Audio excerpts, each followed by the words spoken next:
sahabat Inti Pesan, kali ini kita bakalan bikin podcast yang spesial banget dan tentunya dengan bintang tamu yang spesial juga. Selamat datang Bapak. Selamat datang. Selamat datang. Bapak Kus ini adalah Direktur Utama dari Inti Pesan dan ini episode spesialnya karena Bapak Kus baru pertama kali ya Pak mau berbincang santai nih sama kita tentang perjalanan awalnya meniti karir di Inti Pesan. Siap. Seperti itu. Siap ya Bapak? Siap. Kita minta waktunya sebentar. Dan sebelumnya perkenalkan, nama saya Devira Oktaviani selaku host di acara podcast spesial ini. Boleh dong Bapak, aku masuk ke pertanyaan-pertanyaan yang santai juga. Nanti Bapak jawabnya juga boleh. Santai. Iya, santai juga. Aku pengen tahu nih Pak, gimana sih ide awalnya Bapak untuk membangun Inti Pesan ini? Awalnya. Oke.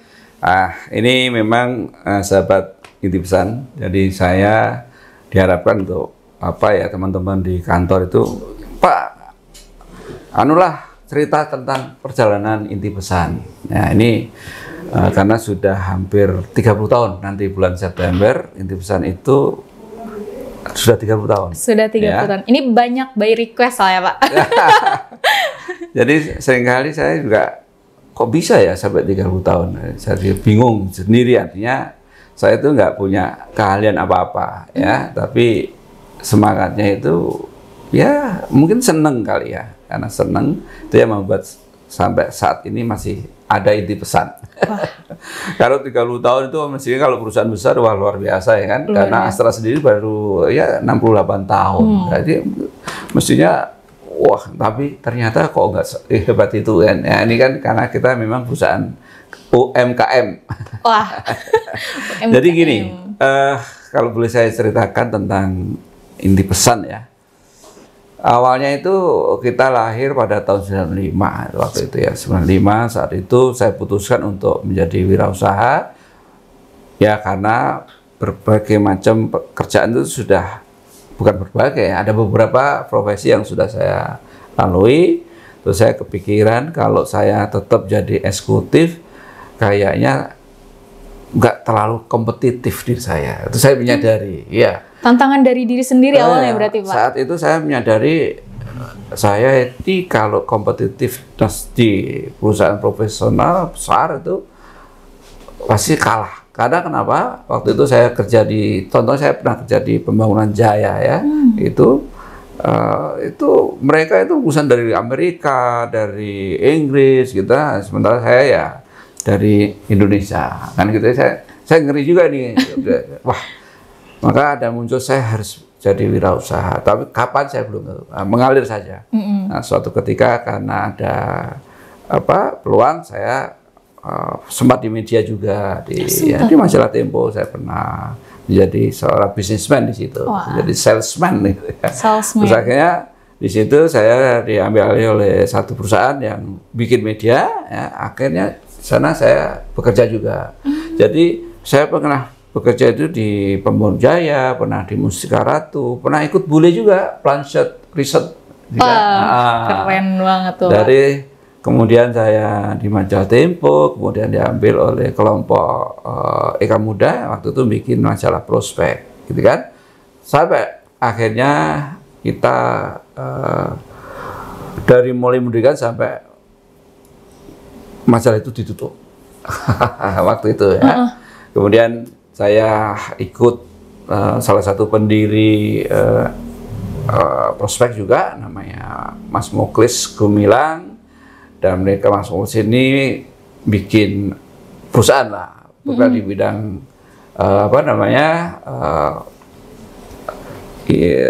production house, bikin video, film dan segalanya. Yaitu sempat punya pengalaman itu, saya banyak kenal teman-teman, termasuk saya kenal sama Mas Deddy Mieng ya di acara-acara itu. Kemudian saya kenal juga ada Deddy Misbar, karena perusahaan itu yang dimana saya ditunjuk sebagai direktur eksekutif itu miliknya 3 orang, yaitu Mbak Dewi Yu, Mas Deddy Misbar, dan Mas Muklis Gumilang. Nah, mereka mengajak saya untuk ikut membidangi di bidang finance dan pengelolaan aset lah di situ ya. Nah, Habis itu terus saya ada keinginan, saya ya mungkin karena istri saya nggak suka gitu di bidang itu, akhirnya istri saya bilang ya kalau bisa kerja sendiri. Ya akhirnya di situ saya putuskan bikin Inti Pesan. Oh, berarti ya. rekomendasi istri juga ya? Jadi tahun 95 bulan September kita bikin Inti Pesan. Ya, itu idenya berarti dari pengalaman-pengalaman Bapak yang tadi disebutin juga ya, Mas? Ya, karena saya punya pengalaman, akhirnya bulan saat itu, ya tadi pertanyaannya kok bisa bikin seminar gitu ya? Betul, Pak. Awalnya karena saya waktu di media itu juga sudah mulai terlibat bikin conference ya, karena di media itu biasanya setiap bulan bikin conference ya, mengundang narasumber. Mungkin karena pengalaman itu saya putuskan kayaknya ini saya coba. Ya semua coba-coba juga. Karena waktu betul, kita bikin itu tidak hanya seminar, tapi saya juga bikin usaha apa namanya production house, bikin feed. Tapi terbatas pada feed company profile perusahaan, gitu ya, digital lah, gitu ya. Kemudian punya kurir juga, kurir service. Kurir, Pak. Kurir jadi service. Punya kurir service, bahkan sampai 50 kurir waktu itu. Wah, banyak gitu. Jadi belum ketemu formatnya, yang penting usaha sendiri. Nah, percaya waktu usaha itu saya menjual, karena nggak punya uang ya, jadi menjual mobil yang saya miliki satu-satunya itu mobil Daihatsu Hijet 84, laku 3 juta. 3 juta, Pak. Itu tahun itu modal apa saya? Modal Iya, 95. Itu saya jual karena untuk kontrak di daerah Mampang. Ya, dulu awalnya Inti Pesan di Mampang. Mampang 14 itu. Mampang 14. Itu markas betul itu. Nah, mulai ya ada pekerja 4 orang. Waktu itu orang yang ikut saya itu juga dulu satu perusahaan di MGP namanya, modulasi gaya produksi. Saya putuskan untuk saya resign. Anak-anak ini kok malah ikut saya padahal nggak jelas bisnisnya. Oh ya, modal dikata juga belum ada itu. Gitu. Pak, aku ikut Bapak aja, ikut Bapak. Ya dong, saya belum punya kejelasan loh bisnisnya, pokoknya ikut gitu aja. Nah itu akhirnya kita coba, ketemulah salah satu event seminar. Oh ya, kita bikin seminar. Nah itu bikin seminar. Karena saya nggak ngerti seminar gimana, saya harus minta tolong teman, ya, bikin proposal, bikin tuh tema aja nggak paham tuh waktu itu. Ya, terus ada teman yang saya bikinkan konsepnya ya, idenya apa ya? Oh, marketing. Oh, marketing. Di situ awalnya. Jadi kita bikin seminar tahun 95 bulan November. Nah, 95 November. Itu tanggalnya saya lupa, sekitar 11-12 November lah gitu ya. Itu pertama kali bikin seminar. Ya. Dan pembicaranya itu ada Pak Cacut Daryanto, Pak Dr. Hadi Satyagraha, ada Teng Teng Dar dari Singapura. Waktu itu dia direktur marketing di Confident Sampo. Di sini ada ada Bapak dari Depnaker, ya, yang menarik itu ya itu tadi ya, dari ada Pak Cacut Daryanto tadi ya, dan itu luar biasa, banyak yang datang. Padahal baru pertama itu Pak. Tapi rugi. Wah itu yang mau aku tanyain juga Pak. Di samping tantangan yang Bapak modal itu, kan ini Bapak baru pertama buat. Iya. Nah bisa rugi tuh. Nah itulah. Padahal banyak nih katanya. Kita rugi. Ruginya begini, yang datang tuh wartawan banyak bukan main. Karena di situ ada tokoh-tokoh. Ada Pak Cacu, ada Pak Hadi Satyagraha, ada tender dan marketing global waktu itu. Tantangan untuk marketing global. Ya. Wah. Jadi secara isu menarik, tapi yang beli sedikit, yang ya mungkin pas 100, tapi yang bayar antara 30-40 orang. Dan dulu masih murah. Berapa tuh Pak? Kalau boleh tahu seminar pertama inti pesan. Sekitar 200.000 kalau nggak salah. 200.000 Pak? Sehari gitu ya, sehari 250.000 ya. Wah, ini menarik. Peserta banyak tapi rugi. Iya. Dan itu rugi itu terus ya ini rahasia sebetulnya tapi kita ungkap di sini. Oke. Rugi dan kantor tidak ada sama kali uang cash. Uang cash? Nggak ada. Nggak ada uang untuk gimana nih selanjutnya. Iya. Gitu kan? Itu karena uang ini ya untuk bayar narasumber aja nggak ada waktu itu. Sehingga saya harus membayar ke narasumber itu pakai biliat giro. Mundur 1 bulan. Saat itu. Masih dulu ada biliat giro yang bisa dibayar nanti. Diterima tapi bayar nanti. Saya ingat itu. Kalau dulu teman-teman, wah, udah nggak usah ada yang begitu. Ada yang udah terima tapi nanti itu narasumber. Sumber, Pak. Nah, jadi sungguh-sungguh ada uang karena rugi. Wah, itu nanti bisa dicek di Pak Jadono ya sebagai orang keuangan juga. Dia tahu persis. Ya. Tapi saya punya network. Nah ini untuk yang punya network. Iya jadi, betul Pak. Saya gimana itu supaya survive gitu ya. Nah ini saya ya minta kepada Gusti Allah gitu ya. Waduh, apa yang harus saya lakukan ya Allah? Saya sholat tahajud, saya pokoknya cari-cari anulah bersandar ke pasrah kepada yang kuasa. Nah ini tiba-tiba ada salah satu teman yang jadi direktur di Pevindo waktu itu namanya Pak Urip gitu nggak salah. Saya main ke beliau lah. Ini saya mengalami kerugian, tapi jiwa saya tetap saya nggak malu. Optimis, saya malah datengin teman-teman. Nah di situ saya datengin teman-teman yang saya kenal untuk cari insight gitu. Nah di situ saya ada senior saya, terus ini Mas Kus kayaknya ada menarik untuk disinarkan. Oh, terus saya cari, kemudian wah gimana nih? Saya kan nggak bisa bikin proposal, tapi isunya ada. Itu karena itulah mungkin ya. Karena saya menangis, saya minta pertolongan, ditolong sama Gusti Allah itu. Betul Pak, lewat network. Saya akhirnya kan, wah ini dapat bocoran tentang rencana ada yang namanya kebijakan commercial paper namanya CP dari commercial paper. Jadi commercial paper itu perusahaan boleh menjual surat berharga ke publik yang diatur oleh Bank Indonesia. Wah ini keren-keren. Tapi siapa ini yang? Wah, saya diskusi sama teman-teman media. Oh ada teman media saya juga lupa nih siapa dulu yang bisa. Terus kalau bisa menghadirkan dari BI, menghadirkan dari ini, dari ini. Oke. Pak Saka itu moderator pertama. Pak Saka Abadi itu. Pak Saka. Nah, akhirnya saya coba ngundang. Dulu saya sendiri yang ke BI, iya. Terus saya Bu Kartini Mulyadi, itu sebagai Direktur Utama Pevindo, Pak Farid Haryanto, Pak Broni, Direktur dari Perpajak, gitu kan, saya undang.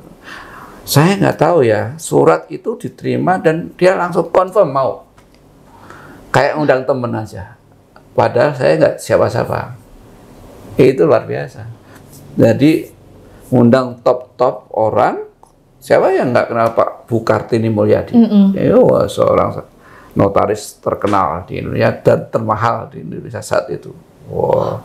Terus ada Pak Farid Haryanto, Direktur Utama Pevindo, ada Pak Heru dari Bank Indonesia, itu sebagai direktur. Dia ngomong di situ. Ada orang perpajakan, Direktur Perpajakan, ya, ikut hadir. Jadi menarik. Nah, saya ingat tanggalnya itu, saya selanjutnya tanggal 7 Januari 1996. Itu seminar kedua itu. Setelah seminar rugi, seminar kedua. Sukses luar biasa. Padahal harganya tiga kali lipat dari harga pertama. Harga pertama. Kan 250. Ini saya jual 750 dan itu hanya sehari. Yang datang luar biasa, lebih dari 100. Berarti secara gak langsung sampai nolak-nolak. Sampai nolak, Pak? Karena udah full? Full. Wah, di mana tuh Pak kalau boleh tahu yang kedua itu? Penyelenggaranya di WTC dulu. Di situ. Wah, saya ingat luar biasa. Oh, yang kedua itu ya, yang kedua itu di Niaga Tower. Niaga Tower. Itu yang sukses akhirnya, Pak. Wah, luar biasa. Akhirnya dapat uang banyak. Nah, di situ saya bisa memperpanjang kontrak. Dulu bulanan. Oh, dulu bulanan. Akhirnya setahun kita bikin, bisa beli komputer. Dulu nggak punya komputer, akhirnya bisa beli komputer desktop, beli 4. Karena dulu komputer masih 500.000. 500.000, Pak? Masih segitu, 500 sampai ya paling mahal 1 juta dulu. Dapat. Karyawan juga baru 4 baru kan 4 ya. Terus akhirnya dapat uang banyak, ya kita bikin aktivitas yang lebih banyak lagi, kan gitu.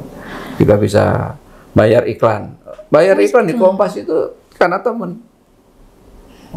Saya ingat namanya Alamban, Albama, lupa saya namanya. Advertising itu yang punya, yang managing director-nya temen network gitu kan. Itu udah iklan dulu, nanti bayarnya setelah itu.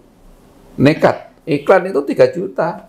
Padahal kayak sama dengan modal uang pertama, bayangin. Iya, sama dengan ngejual mobil, Pak. Wah, sama dengan ngejual mobil. Tapi begitu iklannya di media Kompas waktu itu. Wah, gleng gitu. Wah, puanya datang, keren, sukses. Nah, dari situlah banyak orang paham tentang kami. Karena yang datang tuh profesional ya, dari macam-macam. Sehingga saya kenal para direktur bank gitu. Yang kedua, Februari menyelenggarakan, ingat sekarang materinya, itu tentang bisnis perbankan. Dulu ada Pak Arianto. Pak Arianto masih. Wah, dulu orang BI juga. BI pensiunan, kemudian di situ semakin dikenal oleh orang karena sukses. Yang datang panelisnya itu di Dirut Bank. Ya, ada di Dirut Bank dari BNI, dari dulu ada bank swasta gitu. Pak Arianto sebagai pembicara pertama. Beda buku lah istilahnya. Wah, yang datang banyak juga. Di Shangri-La itu. Di Shangri-La, Pak? Di Shangri-La, keren. Dari situ banyak aktivitas ya terkait dengan pengembangan SDM lah ya. Dulu sih awal-awal kita nggak di SDM saja, tapi lebih banyak. Ada perbankan, ada marketing, ada UMKM. Dulu pertama-tama kita kalau seminar itu selalu penyelenggaraannya itu di namanya hotelnya Millennium dulu ya. Tapi sekarang apa namanya saya lupa. Di Tanah Abang.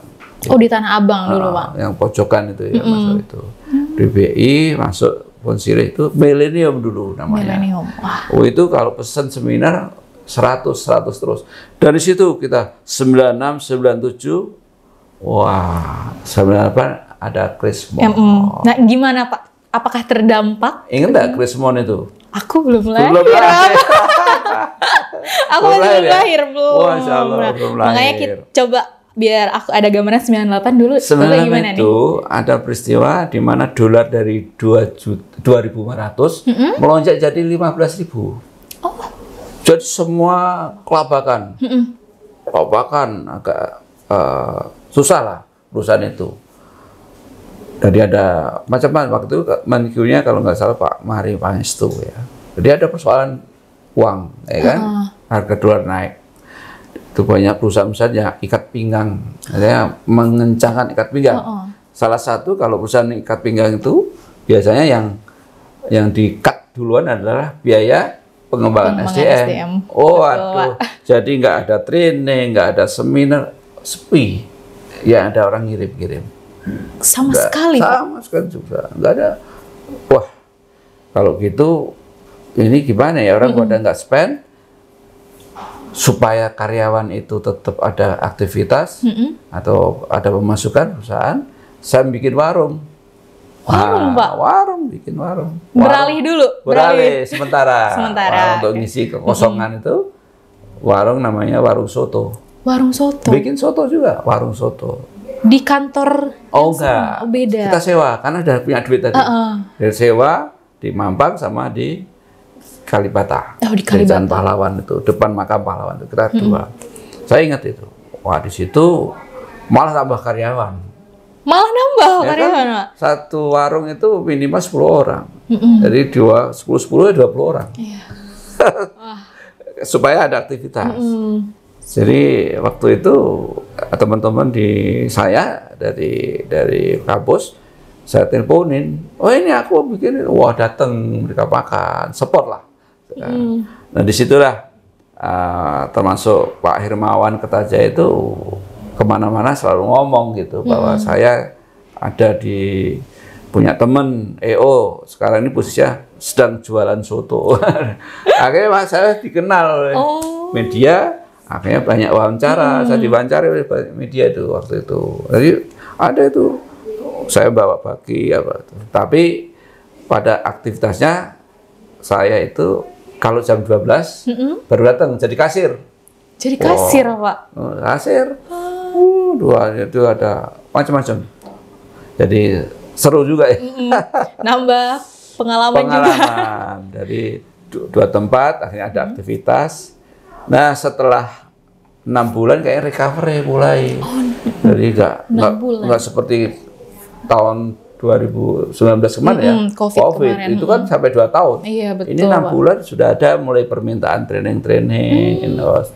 Akhirnya kita dikenal orang karena banyak aktivitas mulai dari suite ini bisnis tadi. Mungkin orang itu mengapresiasi saya, akhirnya ya udah malah banyak teman-teman yang akhirnya undang kami untuk bisa nggak ada training ini, training itu, ada seminar ini gitu.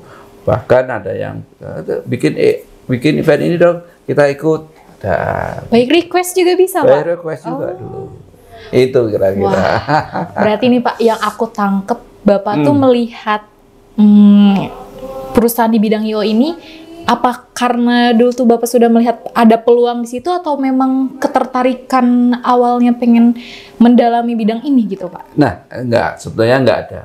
Enggak ada, Pak? Dari, saya nanti di conference sama training, enggak. Ya, inti besar konsepnya itu malah justru komunikasi awalnya. Ada bagaimana saya punya advertising, punya dunia komunikasi. Tapi kok larinya awal-awal itu karena memang dulu juga kita ada iklan juga, periklanan, ada iklan, kita jadi biro iklan. Jadi kalau ada agen kita masang di media-media gitu. Itu ya saya dulu. Tapi seiring waktu kok ini menjadi seneng nih. Ya. Jadi awal-awal itu bukan langsung training atau seminar, enggak. Karena kami juga nerima, maka namanya Inti Pesan Pariwara. Inti Pesan Pariwara. Pariwara itu sebenarnya kan woro-woro, ya kan? Nah, jadi konsepnya itu sebagai biro iklan sebetulnya, advertising gitu ya. Tapi nggak tahu perjalanan waktu kok ketemu seminar, kok saya seneng gitu kan? Nah, akhirnya disitulah saya akhirnya mendalami bahwa ini seminar ini potensial. Karena tahun 97 itu wah jualan apapun laku. 97 Pak? Oh 97, 98, 97 kan, 96 ya, 96, 97, 2 tahun itu jualan apapun laku. 100 orang. Nah tentunya ada teman-teman ya, saya ikut kontribusi lah di Inti Pesan itu, seperti Pak Hermawan Kertajaya, Pak Arinat Kasali, Pak Gede Prama, ya, ada Prof. Didik Jirabini, itu sahabat-sahabat, ada almarhum Pak ekonom itu, yang almarhum ekonom Pak siapa yang UI, sahabat baik, saya lupa namanya, sama yang ekonom yang kritis itu, Faisal Basri, itu sahabat-sahabat yang dulu bermain itu ada. Nah, setelah itu, kenapa mereka itu, saya nggak ngerti bisnis, seminar. Kan kadang-kadang blank ya, seminar apa ini gitu. Terus saya WA, dulu belum ada WA ya, SMS lah dulu. SMS. Sama Pak Hermawan Kertajaya. Bos, ini bikin seminar apa ya? Gitu. Oh ini aja Pak Bos, bla bla bla. Coba dulu itu dari Pak Herman ingat sekali saya. Bikin aja seminar manajemen zaman edan. Oh gitu. Bener Pak, diikutin. Oh. Saya ikutin, saya bikin manajemen edan. Narasumbernya Pak Hermawan, selalu ada Pak Hermawan, selalu ada Pak Renat, selalu ada Gede Prama, ada beberapa yang saya lupa. Tapi nama besar itu saya ingat karena Pak Renat itu selalu kalau marketing pasti ada Pak Renat. Jadi mendorong kemajuan Inti Pesan juga Pak Renat Kasali itu awal. Salah satunya ya Pak. Kalau ada customer service, Pak Renat siap gitu. Jadi enak lah dulu tuh ya, dibantu mereka. Nah, manajemen zaman edan kita bikin, justru laku. Zaman edan Pak. Zaman edan. Oh. Karena nggak tahu konsepnya apa, pokoknya zaman yang nggak karuan waktu itu kata Pak. Tapi Pak Hermawan punya materi, data. Dan saat itu ya kalau yang namanya fee untuk Pak Hermawan, untuk Pak Rian itu masih cincai. Masih cincai. Karena Pak Hermawan waktu mau disebutin nggak? Oh, nggak usah ya. Cincai itu gini, sampai istilahnya itu nggak dibayar pun nggak ada masalah. Oke. Itu. Karena udah besti nih Pak. Jadi itu besti banget ya, karena Pak Hermawan juga sedang mengembangkan program waktu itu 95 Pak Hermawan sedang masuk ke Jakarta juga. Dulu beliaunya di Surabaya. Di Surabaya, baru pindah ke Jakarta. Tapi beliau merekomendasikan apa yang saya lakukan kepada corporate itu. Itu yang saya terima kasih sekali nih Pak Hermawan nih, luar biasa. Pak Renat itu kalau ngasih juga sama, dia sama. Bikin begini. Oke. Customer service banyak yang datang. Ya nanti kita kombinasi lah antara konsultan dengan praktisi, gitu kan.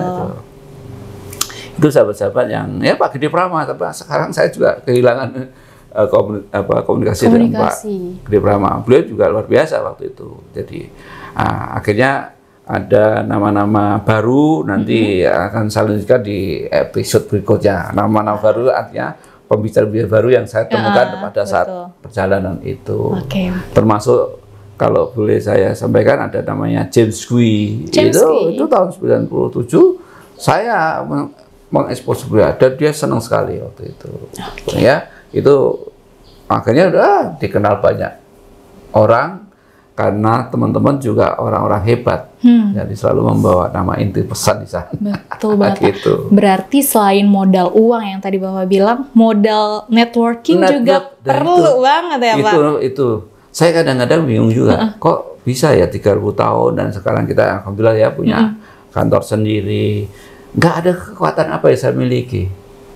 Kekuatan, ya ini lagi saya minta cari-cari apa sih yang bisa membuat saya bisa sampai sekarang gitu ya. Mungkin ya itu karena jalan terbaik dari Gusti Allah ya, atau tapi saya sendiri nggak merasa ada kekuatan.